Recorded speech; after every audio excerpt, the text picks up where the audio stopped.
áo thơm cắm thề phần nhang đốt luồng chiếu thang chu san kê yên aliame đi thong cả vun thế chu khổ lang ôn áo rùa lê na lên rùa lên lê vani mi khi lê anh đón hai sung hong nu lê chua xin mi rùa chu nang ngày à căn trà bê đi lên xia phật trên mang dây chân mê căn chua chân dòng chim lo phân nhang tiêu căn parem chia vang nina rakan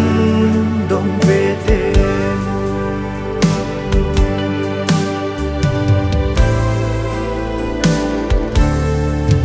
na kup thi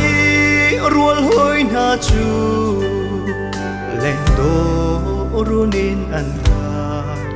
nang bel leng nu runina na ba riang mang ai na kum thi leng le val chu ni shin an doi nang bel ba riang mang ai kan tur kho sung hong nu le chua sen vi ro chu nam mai a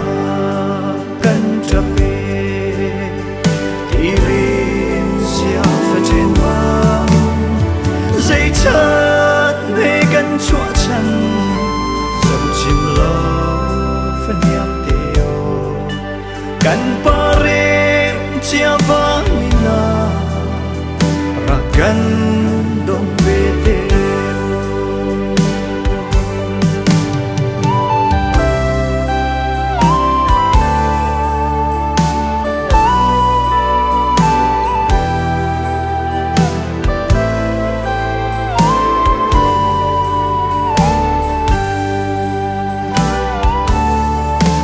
na xem nak mo na pa chu suy ngun cho ma koin lang shadan Malaysia na thong avun thai chu tuan zo azang kum khâu lo rol e trong bil lawi a te bang nang zum tuari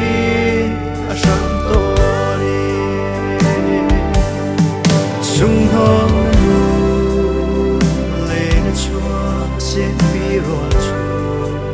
nang ngày a kan tra pe irin sia fa trên mang dây chân về căn chua chân dòng chim lo phân nhang kan parem chia vang nina rakan dong vete kan parem chia vang nina rakan dong vete